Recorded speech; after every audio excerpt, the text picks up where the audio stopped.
La quête d'un foyer harmonieux et protégé est un désir universel, mais, avec les tempêtes de la vie moderne, beaucoup de familles se sentent à la dérive.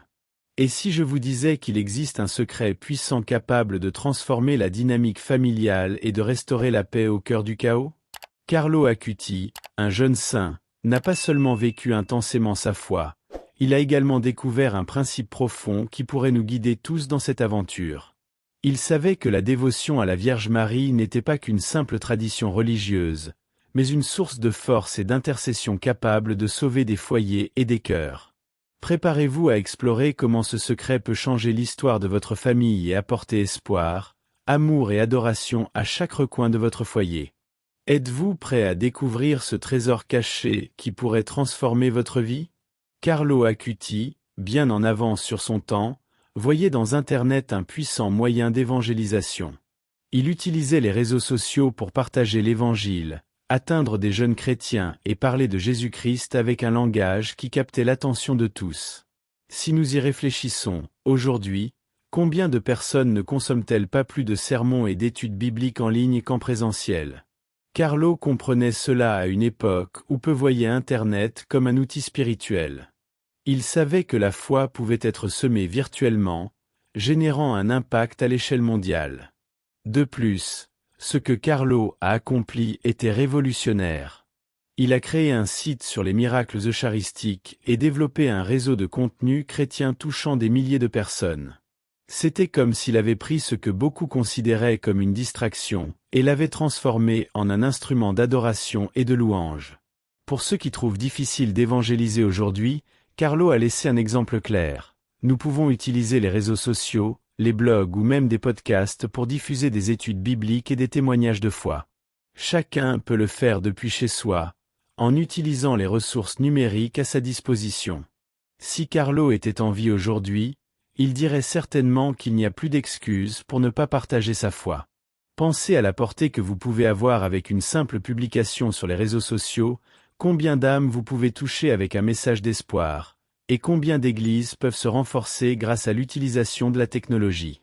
Qui aurait cru qu'un élément aussi courant dans notre quotidien que l'Internet pourrait devenir l'un des plus grands champs missionnaires? Carlo le savait déjà, et a utilisé cette vision avec sagesse. Mais cela n'était qu'une partie de son parcours spirituel, qui impliquait aussi beaucoup d'intuition et de sagesse depuis son enfance. Dès son jeune âge, Carlo Acuti surprenait son entourage par sa sagesse et sa maturité spirituelle. Il parlait de thèmes profonds de la foi chrétienne avec une tranquillité impressionnante, abordant même la mort avec une sérénité que peu d'adultes possédaient. Carlo comprenait l'Évangile d'une manière intuitive, sentant que sa mission sur cette terre était intrinsèquement liée à sa relation avec Dieu. Ce don de sagesse, il le partageait avec tous, notamment avec les jeunes chrétiens en quête de guidance spirituelle.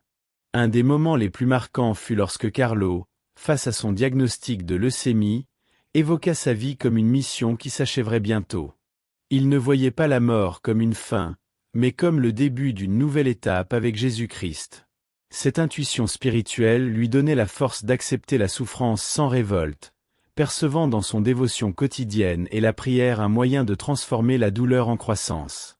Il avait une profonde compréhension du plan divin, quelque chose qu'il transmettait avec sérénité à travers ses témoignages de foi. Carlo savait que la vraie foi n'est pas théorique, mais vécue jour après jour, dans chaque action et chaque décision. Il parvenait à discerner ce qui importait réellement dans la vie chrétienne, et sa sagesse était un phare pour ceux qui l'entouraient. Ce discernement lui permettait non seulement de faire face à sa propre mortalité avec courage, mais aussi de guider les autres dans leur parcours spirituel. Et, tout en montrant une sagesse rare, Carlo partageait également une connexion spirituelle profonde avec sa mère, qui allait devenir une base essentielle de sa trajectoire. La relation entre Carlo Acuti et sa mère, Antonia, transcendait les liens traditionnels de mère et fils, prenant une dimension spirituelle profonde. Dès son plus jeune âge, Carlo l'impliquait dans son parcours de foi, lui enseignant les mystères de la spiritualité et l'encourageant à plonger dans le christianisme. Pour beaucoup, cette inversion de rôle était surprenante, car tandis que beaucoup de jeunes s'éloignent de la foi durant leur adolescence, Carlo était un exemple de dévotion qui inspirait même sa propre mère à se reconnecter avec Dieu et l'Église. Ce lien s'est encore renforcé lorsque Carlo a été diagnostiqué avec la leucémie. Toujours serein, il était une source de force pour Antonia. Alors que de nombreuses mères auraient du mal à accepter l'idée de perdre un fils, Carlo la rassurait, lui disant que sa mission touchait à sa fin et que Jésus-Christ l'attendait les bras ouverts. La foi inébranlable de Carlo a guidé sa mère à travers le processus d'acceptation, lui offrant un réconfort qui ne pouvait venir que d'une spiritualité vécue intensément. Ensemble, ils ont trouvé du réconfort dans la prière et les études bibliques. Cette relation spirituelle entre mère et fils ne s'est pas arrêtée avec la mort de Carlo. En fait, elle s'est renforcée. Antonia a continué l'héritage de Carlo, partageant ses histoires de foi, ses témoignages et ses messages d'espoir avec le monde. La force que Carlo a transmise à sa mère lui a permis de transformer son chagrin en un travail d'évangélisation. Ainsi, à travers ce lien spirituel, Antonia a trouvé la force d'accepter le départ de Carlo et de continuer à partager le message de l'Évangile avec ceux qui avaient besoin de réconfort. Carlo Acuti a affronté son diagnostic de leucémie avec une sérénité que peu de personnes, quel que soit leur âge, parviennent à atteindre. Pour lui, la mort n'a jamais été perçue comme une tragédie, mais comme une étape nécessaire dans son parcours spirituel. Carlo croyait fermement au plan de Dieu et avait confiance que son départ ne serait qu'un passage vers une vie éternelle aux côtés de Jésus-Christ. Cette acceptation de la mort comme une partie du cycle de la vie était le reflet de sa spiritualité pratique, nourrie par des années de prière et une profonde compréhension des enseignements bibliques. Pendant le temps où il était malade, Carlo ne s'est jamais plaint et n'a jamais remis en question le pourquoi des choses. Au contraire, il affirmait que chaque souffrance était une occasion d'être plus près du Christ. Il voyait sa maladie comme une manière de participer à la passion de Jésus, offrant chaque douleur et difficulté comme une forme de louange et d'adoration. Alors que d'autres auraient pu s'effondrer face à une nouvelle aussi dévastatrice, Carlo est resté ferme, soutenu par sa foi inébranlable et le soutien de l'Église, qui l'accompagnait avec des prières constantes et des dévotions. Tout au long de sa maladie, Carlo a également laissé clairement entendre que sa mission d'évangélisation ne prendrait pas fin avec sa mort. Il croyait qu'après son départ, il continuerait à inspirer des jeunes chrétiens et des adultes par son exemple de foi et de dévotion. Cet héritage d'acceptation et de foi face à la mort a touché non seulement sa famille, mais aussi tous ceux qui le connaissaient. Pour Carlo, la mort n'était pas une fin, mais un glorieux recommencement, une opportunité de se retrouver enfin avec Jésus-Christ. L'héritage de Carlo Acuti va bien au-delà de son bref passage sur terre. Même après sa mort, ses actions de charité et son dévouement à l'évangélisation numérique continuent d'inspirer des jeunes chrétiens et des adultes à travers le monde. Carlo croyait que la technologie devait être utilisée pour propager l'Évangile et aider les gens à connaître Jésus-Christ. Il a créé un site dédié à cataloguer les miracles charistiques, montrant que la foi et l'amour pour le Christ pouvaient être diffusés de manière innovante et accessible, touchant même ceux qui sont éloignés de l'Église. Plus que simplement prêcher, Carlo mettait toujours sa foi en pratique à travers des gestes de générosité. Il avait une profonde préoccupation pour les plus pauvres, consacrant son temps, ses ressources et ses prières à ceux qui en avaient besoin. La vie de Carlo est un exemple pour tous ceux qui souhaitent transformer la foi en action. Il disait que pour suivre véritablement l'Évangile, il fallait mettre l'amour du prochain au-dessus de tout. Pour lui, le christianisme n'avait de sens que s'il était vécu avec altruisme et service, deux marques profondes de son témoignage de foi. Cet esprit charitable de Carlo a engendré une vague de solidarité qui s'est étendue bien au-delà de sa communauté locale. Son histoire de foi et de charité est devenue un témoignage vivant, motivant des projets solidaires et des actions d'évangélisation à travers le monde. Aujourd'hui, de nombreux jeunes chrétiens suivent son exemple, utilisant la technologie pour évangéliser et aider les plus démunis, que ce soit en participant à des cultes en ligne ou en créant des espaces numériques pour des études bibliques. L'influence de Carlo continue de toucher les cœurs et de transformer des vies. La spiritualité de Carlo Acuti n'était pas quelque chose de réservé uniquement au moment de prière ou de culte, mais une pratique qu'il intégrait dans sa vie quotidienne. Il voyait la foi non pas comme une théorie lointaine, mais comme un mode de vie, quelque chose qui devait se vivre dans les petites attitudes du quotidien. Carlo croyait que la véritable adoration de Dieu se manifestait lorsqu'on faisait preuve d'amour et de compassion dans les relations humaines. Que ce soit en aidant un ami ou en consacrant du temps aux études bibliques, il trouvait toujours des moyens de manifester sa dévotion chrétienne de manière tangible et présente. Cette manière de vivre la foi l'a également conduit à tisser des liens profonds avec la communauté qui l'entourait. Carlo était connu pour créer des environnements où la louange et l'apprentissage de la Bible coulaient naturellement, connectant les gens à travers l'amour du Christ. Il croyait qu'à travers la communion, les fidèles pouvaient se renforcer et s'entraider face aux défis spirituels et personnels. Un exemple de cela était sa capacité à transformer des réunions ordinaires avec des amis en occasion de témoigner de la foi et de partager le message de l'Évangile, un impact qui touchait tous ceux qui l'entouraient. Et même au milieu de la souffrance, Carlo ne s'éloignait jamais de cette vision. Au contraire, il croyait que la souffrance pouvait être transformée en croissance spirituelle, l'offrant à Dieu comme une forme d'adoration. Cela a inspiré beaucoup de gens à suivre ses pas, cherchant à vivre une foi communautaire, pratique et pleine de générosité, montrant qu'en Christ, même les plus grandes difficultés peuvent être des instruments de croissance et de transformation spirituelle. Carlo Acuti, même jeune, comprenait les avertissements contenus dans la Bible concernant le péché et ses conséquences. Des désastres naturels comme des ouragans et des tremblements de terre, selon les Écritures, étaient des signes de la désobéissance humaine. Il interprétait ces événements comme des messages divins, attirant l'attention sur la nécessité urgente d'un retour à la foi.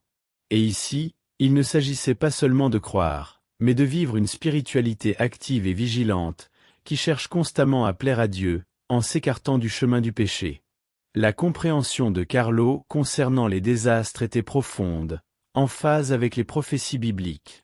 Il voyait ces événements comme une partie du plan de Dieu pour alerter l'humanité. Dans ses conversations, il mentionnait toujours que tout comme un sermon a le pouvoir de toucher les cœurs, ces signes servaient à éveiller la foi des gens, les incitant à réévaluer leur vie. Qui n'oublie pas lorsqu'il a parlé de cela lors d'une réunion d'église, expliquant simplement que ces signes n'étaient pas de simples coïncidences, mais des appels à un retour vers Jésus-Christ. En réfléchissant au monde qui l'entourait, Carlo comprenait que les désastres naturels étaient également une invitation au repentir. Il croyait que, tout comme lors d'un culte, où l'on écoute la parole et ensuite on réfléchit, les signes visibles sur terre étaient des occasions de changement. Pour lui, chaque ouragan ou tremblement de terre portait un message clair. Il est temps de se rapprocher de Dieu, de se concentrer sur la spiritualité et de vivre l'Évangile avec sincérité, en se préparant à ce qui est à venir. La compréhension de Carlo Acuti concernant l'accomplissement des prophéties bibliques était remarquable, notamment en ce qui concerne les désastres naturels et leur signification. Il croyait que les Écritures n'étaient pas simplement des textes anciens, mais des guides intemporels nous alertant sur la réalité du monde. Selon lui, des événements tels que ceux que nous témoignons aujourd'hui, cités dans des passages de Luc et d'Isaïe, sont des confirmations de la réaction de la terre face au péché et à la rébellion humaine. Dans ses réflexions, Carlo soulignait que ces signes devaient nous inciter à mener une vie de vigilance et de spiritualité. Carlo parlait souvent de la manière dont, à mesure que le monde devenait plus chaotique, les prophéties devenaient de plus en plus visibles. Il se souvenait d'un culte où il avait discuté de l'idée que, lorsque les signes s'intensifiaient, c'était un rappel pour que nous cherchions tous Dieu. Pour lui, il ne s'agissait pas d'un message de peur, mais d'espoir et d'une opportunité de conversion. Il encourageait les jeunes chrétiens à plonger dans les Écritures, à étudier les prophéties et à comprendre que chaque calamité apporte une leçon de foi. Avec son enthousiasme contagieux, Carlo inspirait chacun à voir ces événements comme des invitations à l'action. Il avait l'habitude de dire que, plutôt que de désespérer face aux nouvelles, nous devrions nous demander « Comment puis-je être un phare d'espoir en ce moment ?»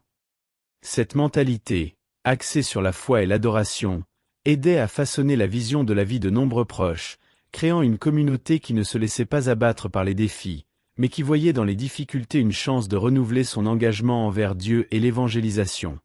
Le message de Carlo Acuti concernant l'urgence du repentir résonnait dans sa vie et dans ses enseignements. Pour lui, le repentir n'était pas seulement un acte de demande de pardon, mais un appel à une transformation profonde du cœur.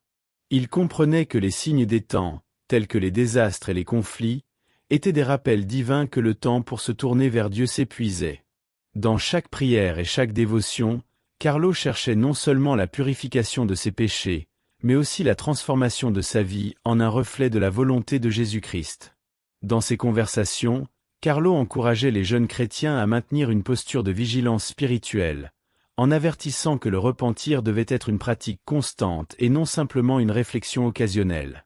Il citait souvent la Bible, rappelant que, au fur et à mesure que les prophéties s'accomplissaient, l'appel au repentir devenait de plus en plus urgent. Il incitait chacun à chercher Dieu avec sincérité, avant d'affronter les défis à venir et à lui remettre leur fardeau. N'oubliez pas, disait-il, c'est dans les difficultés que nous trouvons notre force en Christ. Carlo croyait aussi que la préparation spirituelle allait au-delà du repentir. C'était un appel à vivre la foi intensément.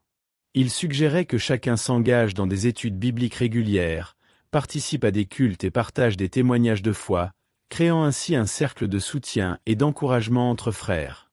Cette pratique communautaire rendait le processus de repentance plus léger et renforçait la foi de chacun, les préparant aux défis qui pouvaient survenir.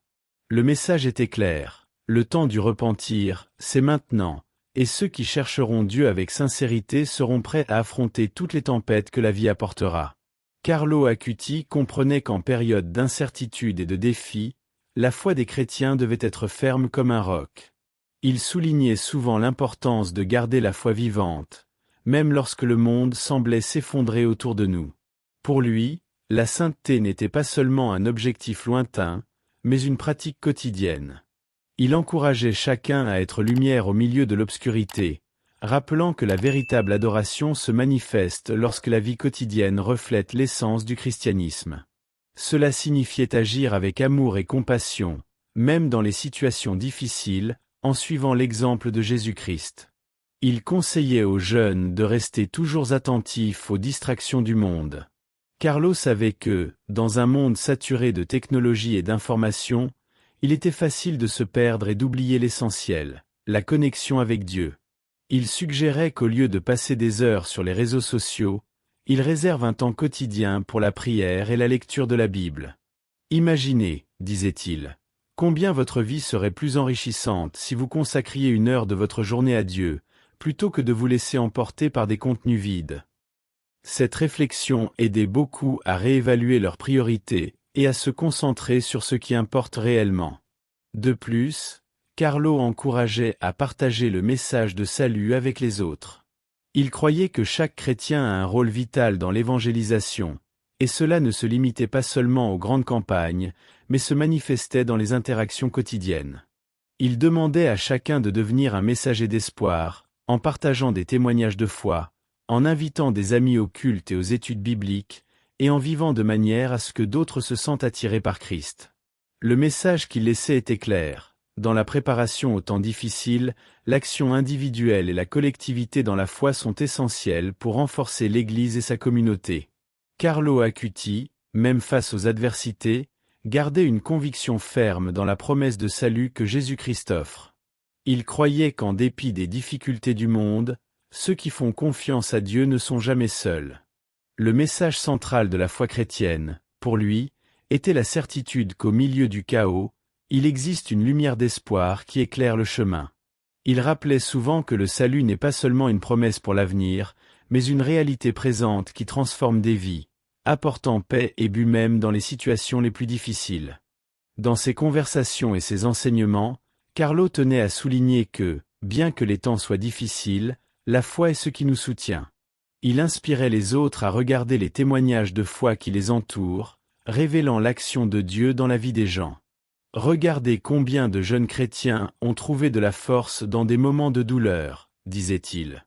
Pour Carlo, ces histoires n'étaient pas seulement des récits, elles étaient des preuves vivantes que la promesse de salut se réalise dans la vie de ceux qui cherchent Dieu. Il encourageait chacun à se rappeler qu'en remettant sa vie à Christ, on devient partie prenante de quelque chose de plus grand, un plan divin qui transcende les difficultés de la vie.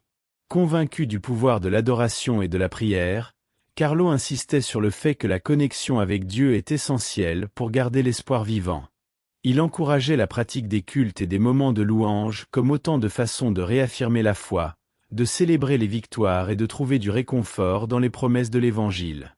Selon lui, l'espoir est comme un phare qui nous guide au milieu de la tempête, et ceux qui s'accrochent à cette lumière peuvent être assurés qu'à la fin, ils ne seront pas abandonnés.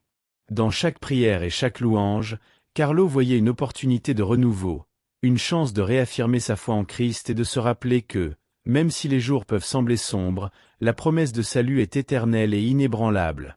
Maintenant que vous connaissez le puissant secret révélé par Carlo Acuti, il est temps d'agir. Comment pouvez-vous appliquer cette dévotion à la Vierge Marie dans votre vie quotidienne? Quelles étapes pratiques pouvez-vous entreprendre pour transformer votre foyer en un espace d'amour et de foi? Le changement commence avec chacun de nous, et les petites actions peuvent avoir un grand impact. N'hésitez pas à partager votre parcours, à raconter vos témoignages et à inspirer ceux qui vous entourent. Et rappelez-vous, abonnez-vous à la chaîne et activez les notifications pour continuer à apprendre comment renforcer votre foi et transformer votre vie. Que attendez-vous pour vivre ce changement?